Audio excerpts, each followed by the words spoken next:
So hello everyone, welcome to our fifth and final Panoramas Roundtable for the fall 2020 semester. My name is Kaylin and I'm the Panoramas coordinator for this school year.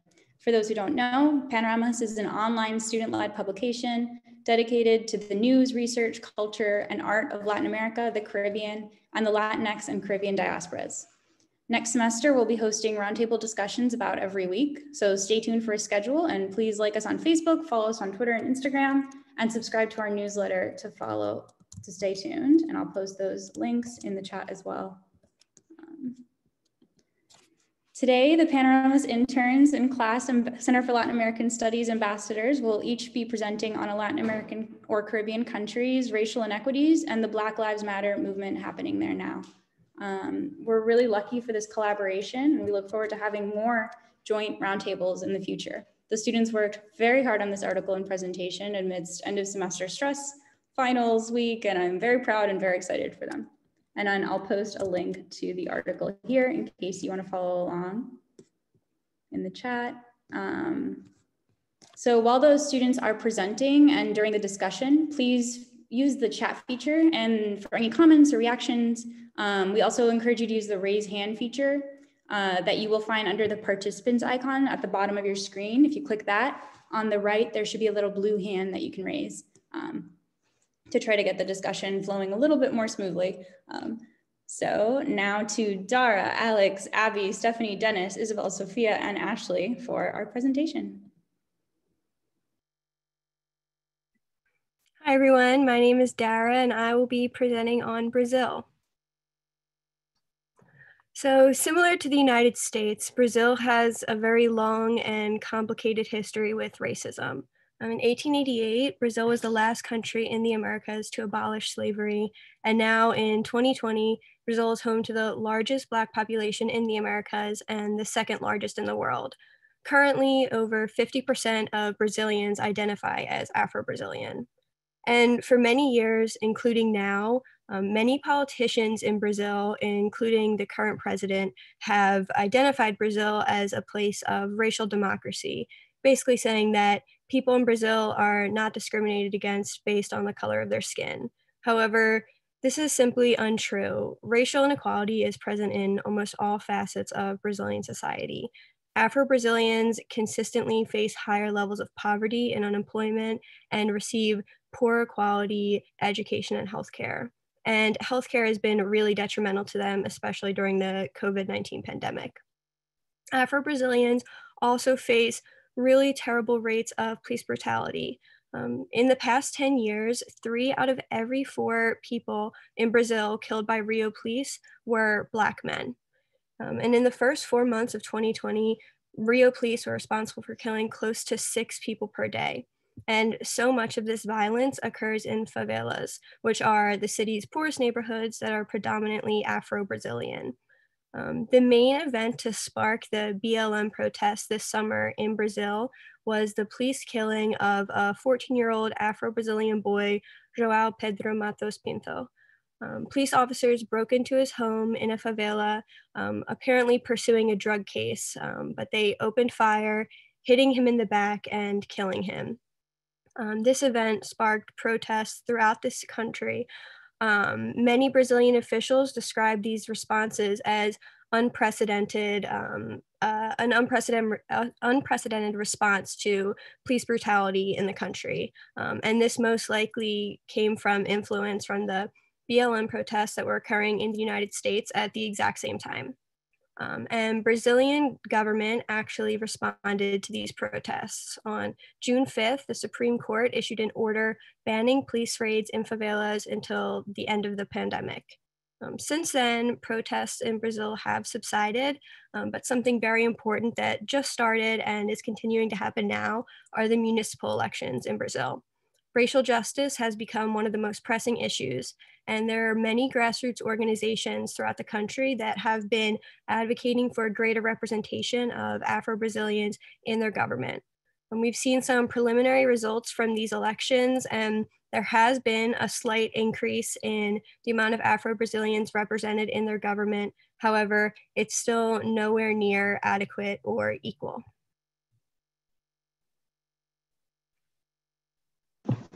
Hi everyone, my name is Alex and I will be presenting about Colombia.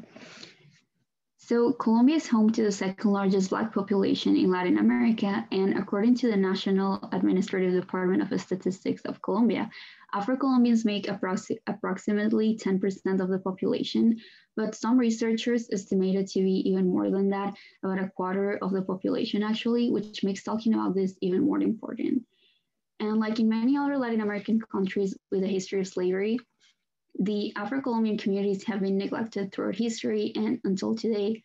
And this became even more obvious during the current pandemic because most of the Afro-Colombian communities are located towards the coastal areas of Colombia. Actually, about 90% of the Afro-Colombian communities are located towards these areas. And there they don't have access to basic resources such as potable water, healthcare, and food security. So while racial injustices have been present for a long time, in Colombia and the rest of the world, they regained attention in May of 2020 when Anderson Arboleda, a 24-year-old Afro-Colombian, was beaten up by the police because he broke quarantine curfew, and he died later from his injuries. So in response to this, Colombians organized a Black Lives Matter protest in front of the US Embassy in Bogota on June 3rd, and they protested against police brutality, demanding justice for both George Floyd and Anderson Arboleda. And actually, George Floyd's case happened a couple days after Anderson Arboleda's. So these two movements kind of built off of each other and gained more attention because of these as well. And Colombian artists and other organizations such as Proceso de Comunidades Negras and Matamba, which is an Afro-feminist collective, joined the movement to help and support the cause as well. And while these protests are focusing mainly on Anderson Arboleda in Colombia and George Floyd in the US, they are fighting for justice for many other similar cases that happened before in Colombia and that continue to happen today in the rest of the world. And finally, I just wanted to make a quick comment on the picture here on the slide. It reads, "Justice for Anderson Arboleda, and why don't you see it in Colombia?" And this is one of the images that local artists made as an act of solidarity to bring attention to the movement and what happened was neglected in Colombia. And if it weren't for local artists and other organizations, these wouldn't even have made it out of local news. Hi, everybody. My name is Abby, and I'm going to be presenting on Cuba.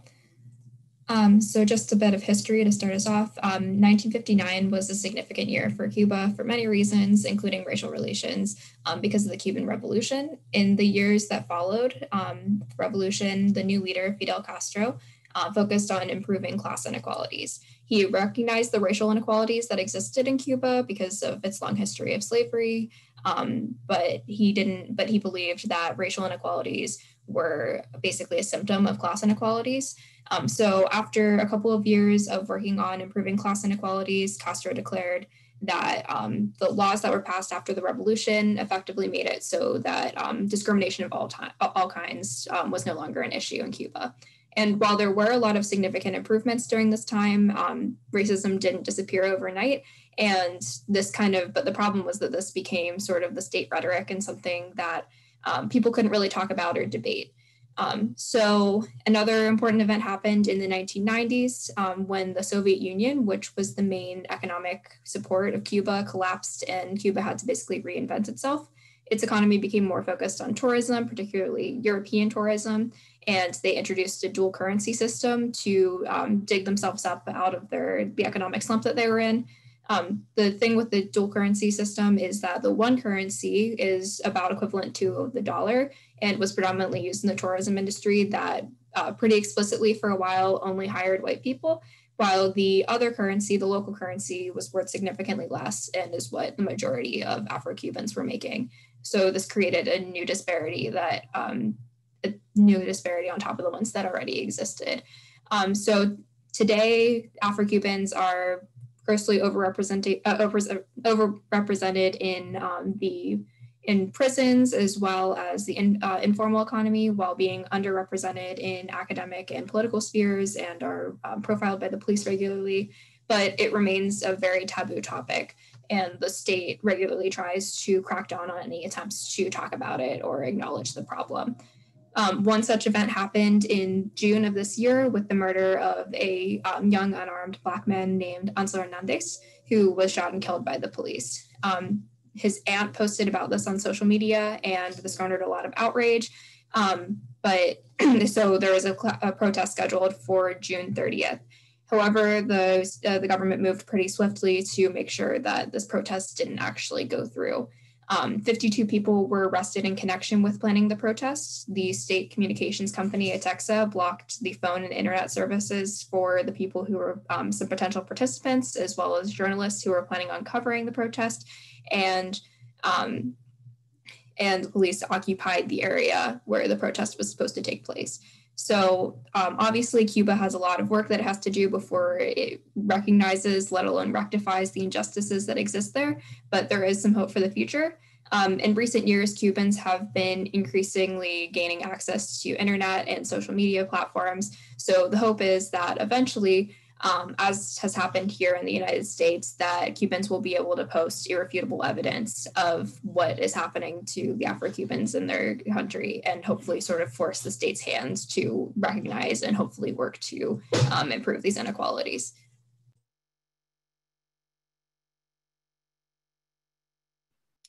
Hi, so my name is Stephanie. I just want to point out in the picture here, another Haiti is possible without MINUSTA is a translation of the sign that is being held up in the image there. So,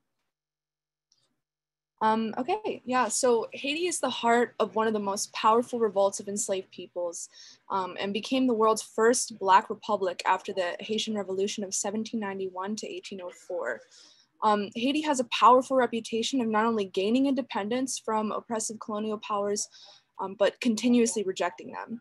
In 2015, several weeks of violence broke out that shut down the capital Port-au-Prince, and citizens were rioting and protesting against MINUSTA, which stands for the United Nations Stabilizing Mission in Haiti, which was deployed by the UN as they were supposed to be peacekeepers, because there was some political kind of peaceful power handoffs that were at question, but also it turned into an occupation that was due. Haiti has a lot of natural resources. It's a very valuable country, and it turned into an occupation. So the entity was deployed in Haiti by the UN in 2004 and ended up being responsible for a cholera outbreak, which killed over 10,000 people. They've been systematically inciting violence, killing and even raping citizens while supporting the illegitimate presidency of Michel Martelly. The protests did contribute to driving out MINUSTA from Haiti, who left in 2017. And MINUSTA was under investigation by the UN for allegations of inciting the cholera outbreak in 2010, human rights abuses, including the unlawful deaths of innocent women and children, sexual exploitation and abuse of vulnerable individuals. The Haitian government, US relations, and MINUSTA after the 2015 protests were quick to slander the people, calling the protests gang violence and black on black crime, not unlike what's happening in the US. But police brutality did not end after MINUSTA left, unfortunately. US-backed and UN-trained Haitian police officers continue to incite violence and chaos, protesting for themselves actually over low pay and the inability to organize and unionize. But their aggressions were seriously reprimanded by the current president. As for Haitians in the US, after George Floyd's death, a lot of Haitians, predominantly in Miami and New York, actually organized groups to fight against racism because they themselves are being subjected to it in the US as Black people. Immigrants are not, but also because they have seen change result from protesting in their own home country of Haiti. So solidarity is really key. Haitians are fighting with and for Black Americans, saying enough is enough, and holding up signs that say, "Men anpil chai palu," meaning with my hands, the load is light. And that's it. All right, so I'm talking a little bit about the Dominican Republic. Next slide. Okay, so there's a long history of anti-Black sentiment in the Dominican Republic, especially anti-Haitian sentiment in the Dominican Republic. And this started with Rafael Trujillo, who during his presidency had El Corte, or also known as the Parsley Massacre, which killed a lot of Haitians in the Dominican Republic. And also recently in 2018, 70,000 to 80,000 Haitians of Dominican descent were actually deported unfairly back to Haiti. And overall in the Dominican Republic, Haitians are treated as second-class citizens in poor living conditions, and like they have not the same amount of job opportunities that anybody else would really have. I know me growing up, I would always see in the Dominican Republic, they would be in houses that weren't really built, and just not as part as a community as like other people would be, and like that's due to like the heavy amount of anti-Blackness that exists in the Dominican Republic. So overall, and it's kind of ironic because overall Dominicans of Haitian descent are between 650,000 to 1 million. And recently there was a protest with the rise of the George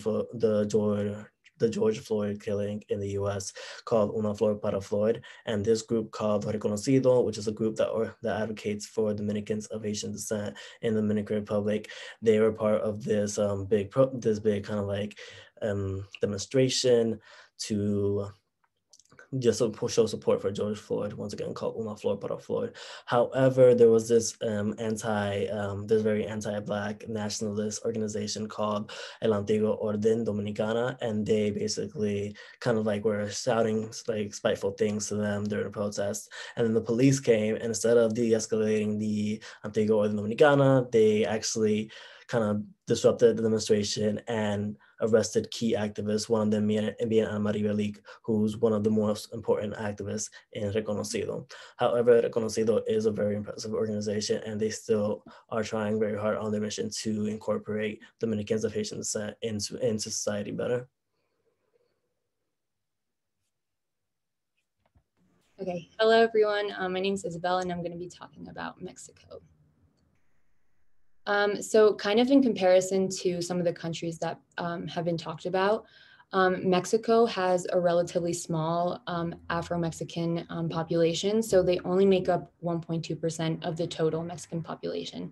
And because of their minority status, there's kind of this myth of mestizaje, which is a traditional concept and mistaken idea that all Mexicans are mestizos. So this kind of feeds into the racism happening in Mexico today. And a lot of Afro-Mexican and Black Mexicans are fighting for recognition in an overwhelmingly mestizo country. So this year's census is actually the first time that Mexico is counting their Afro-Mexican population. And although this is a step towards progress, it still took them a really long time. So it just shows that they're not really prioritizing this population. Also, a lot of Black Mexicans claim that they're challenged by authorities on their identity. So a lot of them are asked to prove their nationality by either singing the national anthem or to prove themselves through like documentation. And this just kind of ties back to the idea that if you're Black, you can't be Mexican, and that you're automatically, like a foreigner or a migrant. So kind of what's happening with the BLM movement today. In January of this year, there was an act of police brutality in Tijuana, and it was against a Haitian man who was asking for charity on the street. And he was, beaten by police officers, and he eventually died. So the words "I can't breathe" from what happened to George Floyd in the US really resonated in the movement in Tijuana because before the Haitian man died, he cried out the words "asthma, I can't breathe." And it's really frustrating because Mexican authorities have not released any, detailed information about what happened. So there's not even a name to demand justice for. So in response to this, in June, there was a protest at Plaza Santa Cecilia where it took place. But besides protests, a lot of celebrities like Tenoch Huerta, who is a Mexican actor, have used their social media to kind of stress the importance of talking about racism in Mexico because it still is a very taboo topic, like Abby said, is in Cuba. And an example of this is the hashtag Mexico Racista, which grew on Twitter. And it also just seeks to create awareness about the racism that's happening in Mexico today. Okay, so hi guys, my name is Sofia and I'll be talking about Argentina. The main issue in Argentina is the complete erasure of the Black population from pretty much all aspects of Argentinian identity and society. And to get some perspective on this, I want to go back to the colonial times. And during those times when there were enslaved Africans brought to Argentina, Black people made up about 30 to 40% of the population. And now, due to things like segregation during epidemics that caused the Black population to suffer more and they had less access to healthcare, now they're only 1% of the population. So this was not an accident. This really was on purpose. So another thing is that they were written out of history. So in addition to being segregated and exposed to diseases in like worse neighborhoods with less access to healthcare, after this, they were purposefully written out of history. They were not mentioned in textbooks and they're not included in the census actually until 2010. I believe there was not a section for Afro-Argentinian until 2010. So like this quote says from Miriam Gomez, she is from the Unión Caboverdiana in Argentina.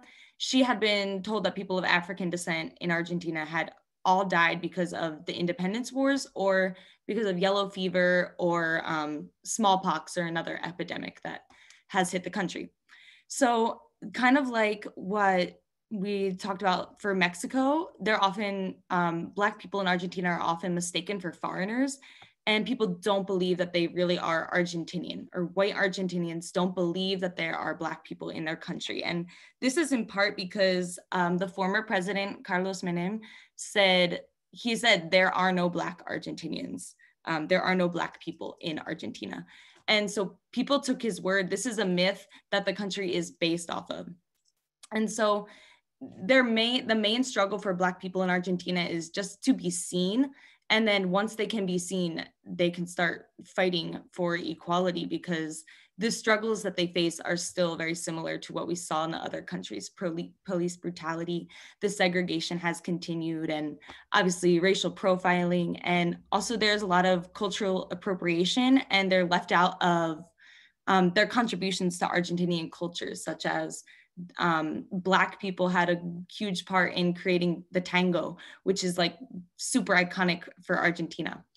But for the solidarity part, there are very strong Senegalese and Cabo Verdean communities in Argentina. And this is in part because Black Argentinians are so overlooked as part of the Argentinian national identity that they stay with their ethnic groups, which can be, it's a good thing and a bad thing, because it does give a group of people who can fight together.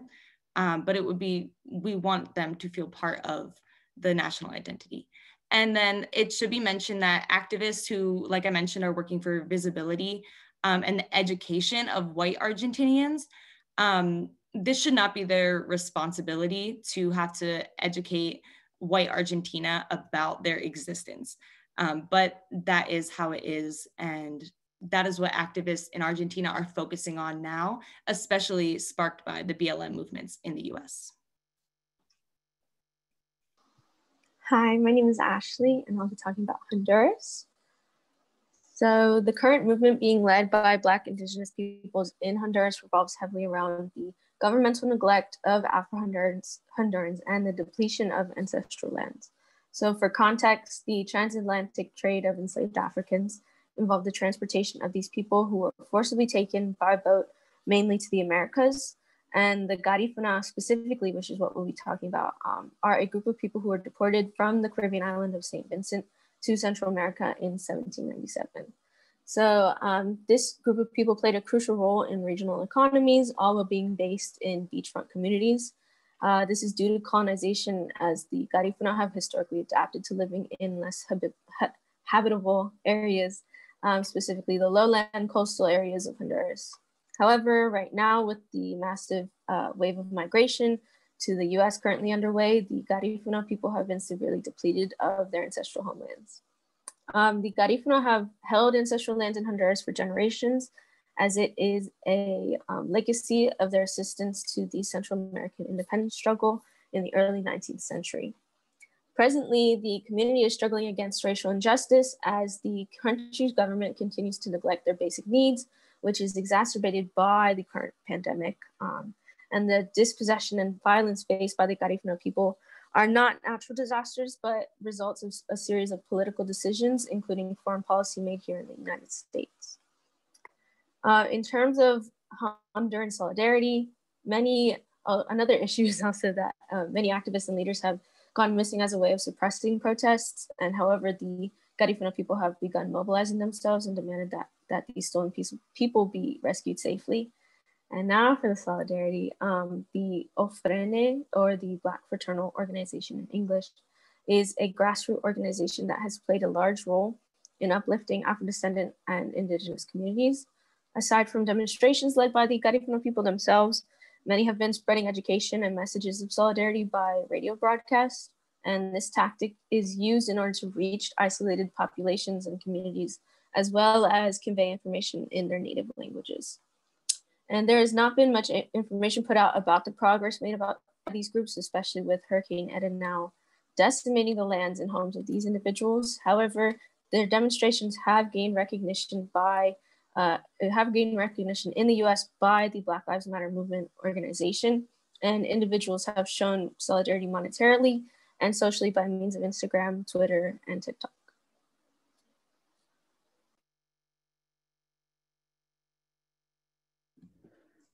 Thank you all, that was wonderful. You know, this is a really hard topic to think about and to process here in the United States and especially abroad. And I think these movements are really making an impact, right? So I wanted to open the floor to discussion for everyone involved, but I'd like to start with, you know, Abby, Alex, and Isabel. You all mentioned how these tragedies happened because of breaking quarantine or breaking lockdown or having to do with COVID. And I'm wondering if any of you found in your research anything else having to do with COVID, I guess, perpetuating the movement. And so just to start the discussion, if anyone in the audience as well has any input or comments related to that, please feel free to jump in.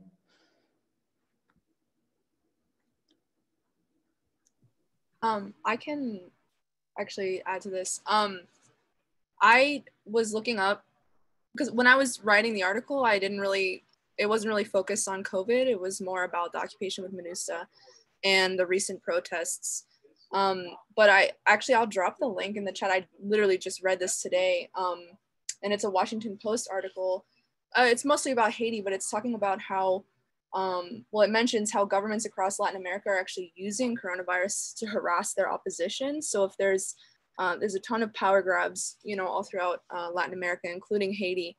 And they're using coronavirus as an excuse to be able to, you know, send out police or, you know, to police people even further and harass people and to kind of like distract from their power grabs. So I thought that was really interesting, but I'll drop that in the chat. But that is what's happening right now in Haiti is the current president has been, I don't know if he's supposed to be president, and there's just all this political stuff going on. So, yeah.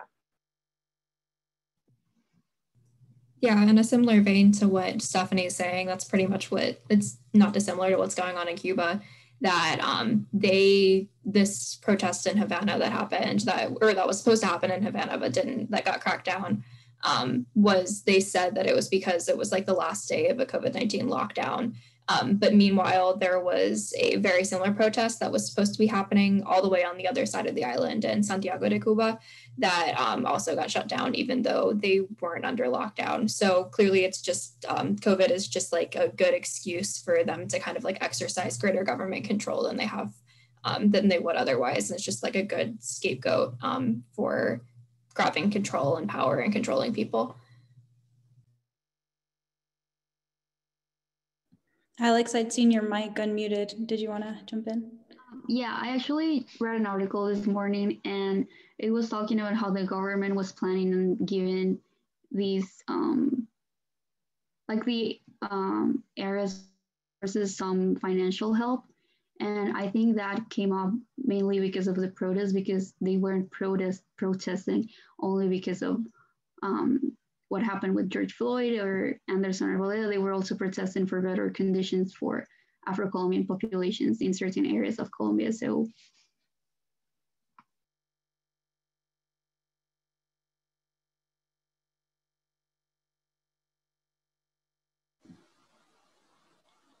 thank you so much.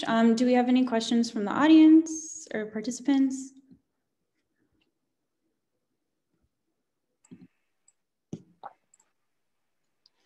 Yeah, I have a question. My name is Rivera. I'm a graduate student in the Hispanic department. I had a question about Minusa. There's an interesting kind of intersection between Haiti and Brazil, right? Because Minusa was actually a Brazilian-led intervention in Haiti. One of the small cities, right, of having the Black Lives Matter movement in Brazil, and also like having Brazilian government, not just, you know, killing, you know, Afro-Brazilians in Rio de Janeiro, and but also it's Brazilian government's role in Haiti. And so I know, like, in terms of the cholera, you know, epidemic in Haiti, that was actually another national, you know, I think that was like Nepalese. I can't recall, but I know like Minusa was initially, at least, you know, for a time, led by by the Brazilian military. So I'm interested in like what you, like what you have, like what you read about that, and you know what kind of connections I make. What are the kind of connections you find between, you know, Haiti and Brazil in that kind of context? Yeah, from my understanding, you know, and I am wanting to read more about the Minusa occupation and possibly write another article about this. So I'm still doing some more research, but from my understanding, it was more of like, it was led by the UN, but they deployed the Brazilian army and the military to do that. So I'm not sure if I know that the commander was very violent. The Brazilian commander was very violent, and but I'm not so sure how much of that was controlled by the UN, or if it was like how much free reign he had. So I actually, that's a really good thing. I'm gonna do more research on that and look into that. I think that's a really good point. But that's my understanding as of right now, that it was kind of like this UN operation that they were like, okay, we're gonna go be peacekeepers in Haiti. And, you know, within the UN, they got deployed the Brazilian army, and they just kind of took it from there. But that's my understanding for now.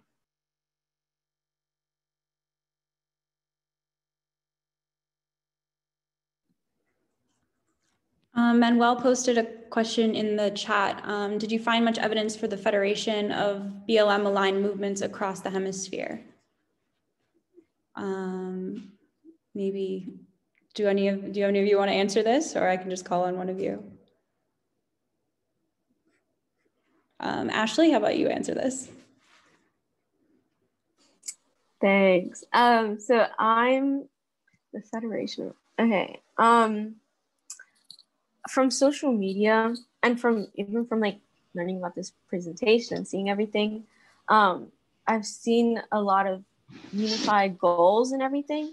I don't know much about how much they've aligned with one another, but I've seen that for the most part, everybody has acted, continued to like spread the same like information and solidarity and expression of their goals and everything like that. But yeah, I'm not as well versed in this question, so yes. Yeah, the question was really at, there's so many common issues in terms of Black communities in the whole American hemisphere, their origins, and how parsed out they are across the borders. And if there's any additional coordination or any potential for that, or any of that, activity going on beyond everybody dealing with the problems that are right in front of them. Okay, thank you for saying that. That clarified a little bit. I wanted to bring up, yes, there's usually, sometimes we can see a bit of conflict between the populations, especially within like Black communities. There might be a lot of disconnect because of, all types of factors. But one thing that I have noticed, especially within the Americas, is this this counter solidarity thing happening with like Latinx groups for in solidarity for Black Lives Matter, which just is a problem in itself because saying Latinx for Black lives is kind of like, it's a form of erasure, and saying that Afro Latinx people don't exist and all this stuff. So though there can be disconnect within the Black community, I think there's like, we see a lot more, especially with like the Latinidad and all that stuff, that people don't acknowledge that Blackness exists truly in Latin America. So that's one of the issues that I've been seeing a lot of.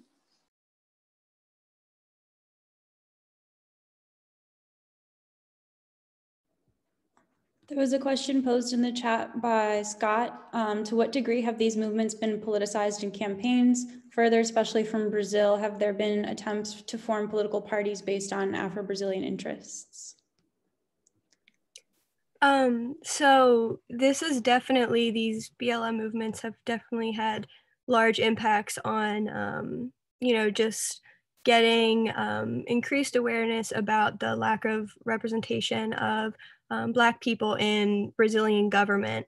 This is something I'm not completely sure if any new parties have been formed. At least to my knowledge, no new major parties have been formed, but there have been a lot of organizations who have been pushing for the increased representation of Afro-Brazilians in municipal governments.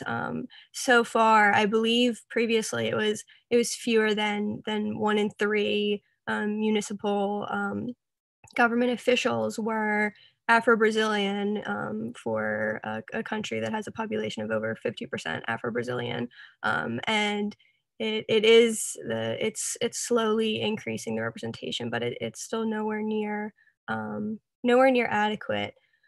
But there have also been some new laws regarding campaigning and making sure campaigns are being given more equal opportunities. So recently there was a law passed requiring for Afro-Brazilian candidates who are running for office to receive equal amounts of funding from public funding. So that's something that should have already been in place, but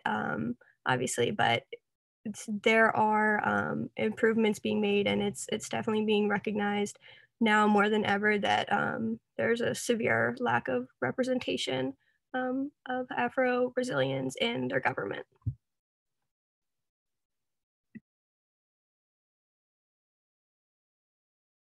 Has anyone noticed any other political trends in their countries with the movement?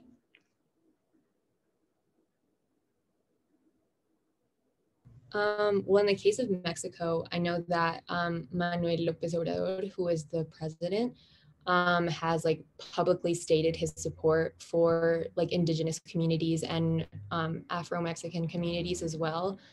And also kind of in response to the BLM movement in the US and kind of like the pressure in Mexico, he actually proposed to Congress to like enforce penalties to those who like committed racist like acts or like discriminative acts.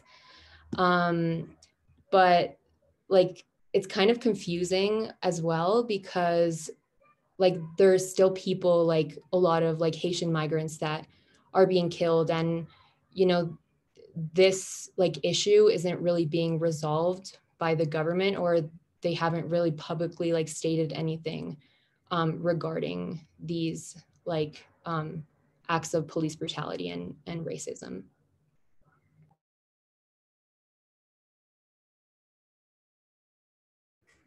I have another question. This one, I guess, I'm not sure. I think probably Ashley and Isabel, you might be the best suited to answer it because of Indigenous populations in the countries you chose. But how has the experience differed between Afro-Indigenous people and Indigenous peoples and Afro-descendants in your country? I don't know if you found any research on that. I will say that in terms of, okay, so the biggest thing is that there's similarities is that both of these groups came to the Americas and established themselves due to this displacement. So that's something at a base level that they share. But the differences between them is that for Afro-descendants, because of like, especially in Honduras, there's like that idea of mestizaje. And so a lot of Blackness is like denounced. And so only like 2% of the population truly identifies as Black. But so that's one thing. And then the other thing is that Afro-Indigenous communities are typically like they face more consequences regarding their lands and having that like taken because historically they've laid their roots there and they have a lot of ancestral significance to them. So that's something they lose more so than Afro-descendant people.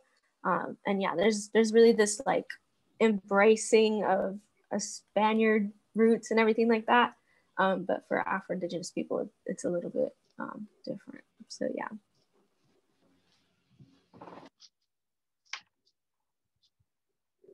And well, did you want to pose a question?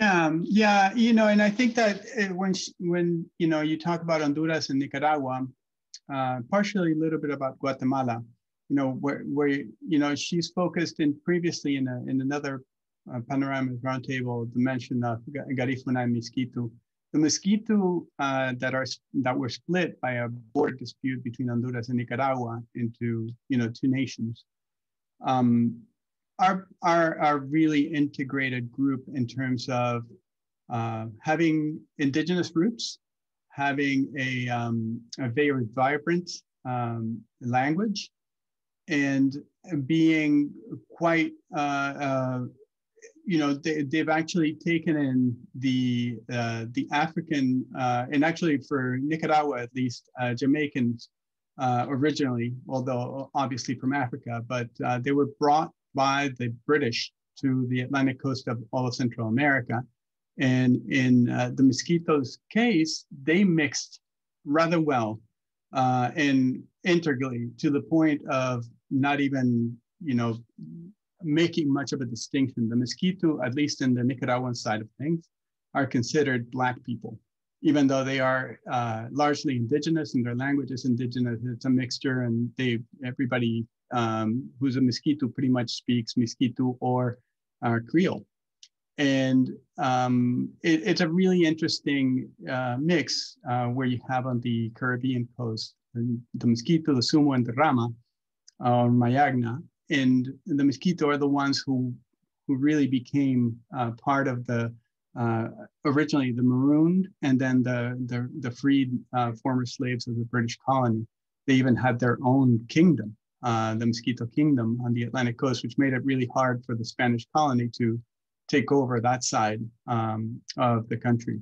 And so the Garifuna have maintained more of that sort of separation. They've not integrated as so many Afro descendants all over Latin America were not integrated into the at least the genetic fabric of the local populations the way the Mosquito were. And in my impression, at least having lived in 3 Central American countries, is that the Afro descendants are really mostly on the Caribbean side. That's where they reside. and so you have this split between the Caribbean, the sort of the black, the exotic white beaches and all that, sort of Caribbean, CARICOM perspective. And then on the Pacific side, you have the more indigenous and Spanish sort of, the ways of life and the I guess the genetic stock. But in fact, lots of African slaves were also residing on the Pacific coast, and they integrated, and they've been lost. That history has been lost, and it's only recently being reclaimed. So there is a difference in the way that there's a similar amount of discrimination against indigenous people all over Central America, at least. But in a sense, if you were to rank where they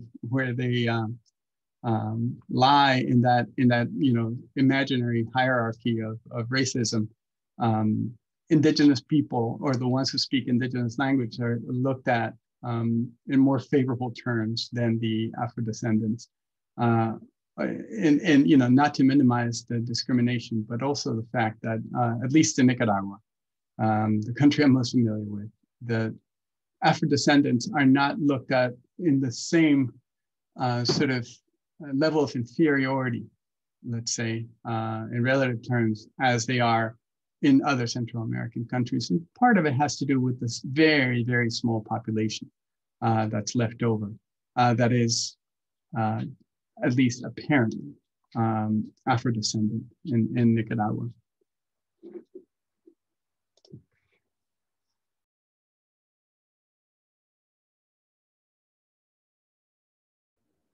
Thank you, Manuel. You always give a lot of history with your questions and responses. Archaeologists do that. Joyce, did you have a question? Yeah, hi, great job to everybody who presented. This was really interesting. I do have a question. Have there been any improvements in racial inequities since these movements have started? Like, has there been any new legislation or programs that have been passed? I can answer about Argentina. So nothing too major, but the president of Argentina has actually come and established a day. I wrote it down exactly what it's called. It's called the Día de Respeto a la Diversidad Cultural. So it's just, they're really just trying to get recognition of the existence of the Black population. And I think that's a step in the right direction. And it got pretty popular on Instagram and social media. So I think that's a good sign for Argentina that they're really trying to make their Afro-descendant population visible. So yeah.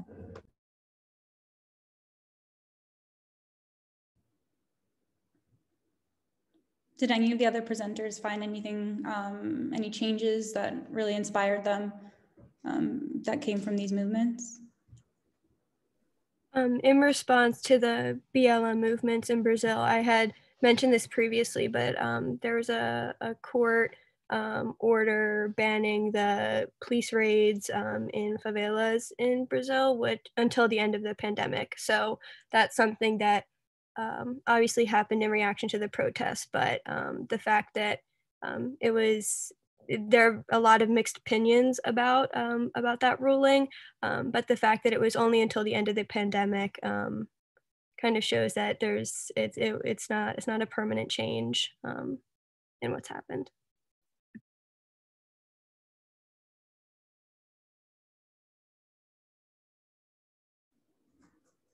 It's progress, I guess.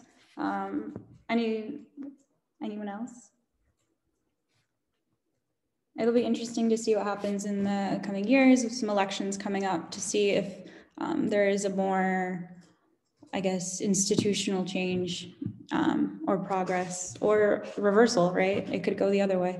Another question that we got in from the participants is, after writing these articles and or these paragraphs for the article, what do you think was the most influential, or how did your perception of the movement change, or how do you feel that it might go? I don't know, maybe Isabel, do you want to take this? Yeah, sure. So I personally did not know a lot about the Black Lives Matter movement in like anywhere in Latin America. And I think this is the case for even people like living in Latin America as well. So I think that like researching all of this information was really like enlightening, and it kind of like gives you some sort of hope that there can be change, because you know we've seen that there's been like even though it's not like a huge step to change, there has been like small steps for progress. So Stephanie, did you want to add on to that at all? Yeah, I literally just lost my train of thought. So, well, okay, so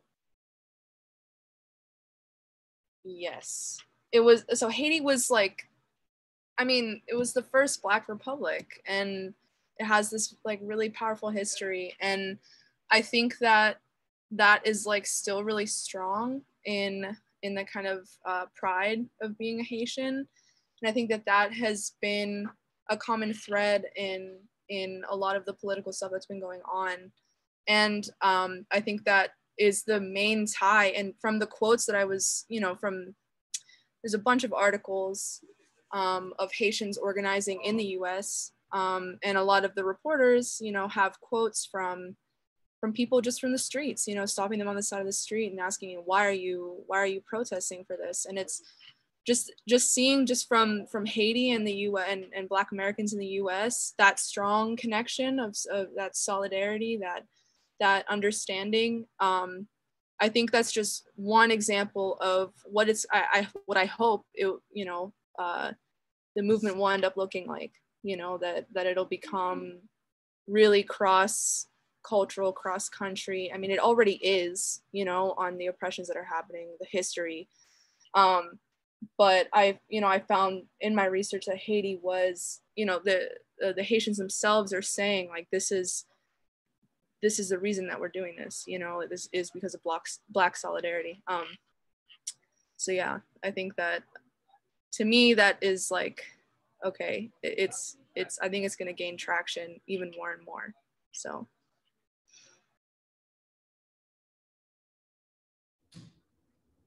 Any last remarks from presenters, or, oh, Manuel, go ahead. No, I just, one little thing. I got so long-winded last time that I didn't tell you. One of the reasons why I also wanted to talk about the Garifuna and the Mosquito, they're also right in the path of the last two hurricanes over the last 2 weeks, and their lives are really imperiled. The situation is really dire. And, you know, you hear the news about Guatemala and Honduras because there are actually free press reporters out there. In Nicaragua, where the press has been severely curtailed, press access to international press especially, and anybody who's not aligned with the government does not really have access in the way that it used to be. But the situation is really terrible. And this I can tell you from first and second hand accounts from people that I know over there that I trust. So if you find ways of getting involved with those relief efforts, these are people who have been forgotten by their governments. These are people who are really downtrodden in all sorts of ways historically, and who are now being affected severely by natural disasters that, you know, yet another one may be coming. So they need help. So if you can give your attention and help to them, that would be great. Thank you, Manuel. That was a great last note. If anyone has any resources that they would be willing to share regarding the hurricane, or any other BLM links to share, to donate, for any calls to action, because I mean, the reality is that these problems aren't really going away. And in regards to being disproportionately affected by natural disasters, it's only gonna, the tragedy of that is only gonna increase as climate change progresses. So there were a couple of links that we found. I'll put them in the chat, more local links about getting involved in these solidarity movements here in the United States. But if anyone has any other links, please share them. here that Abby is sharing are some continuing conversations Instagram handles that we really recommend you check out to diversify the news that you intake. And we can we'll send these around in an email next week. And again, please share if you have any links or other profiles that you think would be valuable to have on this source. That would be wonderful. And so thank you so much to the students and who came together to create this really, really well done article. I'm really proud of you all, and I'm really proud of it. And thank you to all who shared your thoughts and questions and who attended. Like I mentioned before, stay tuned for an updated schedule of next semester's roundtables. Especially thank you to Abby, who came together and compiled the article and really took a lead on it. We wish you all a healthy and wonderful and safe holiday season and winter break, and look forward to sharing more dialogues in the spring. So have a great weekend.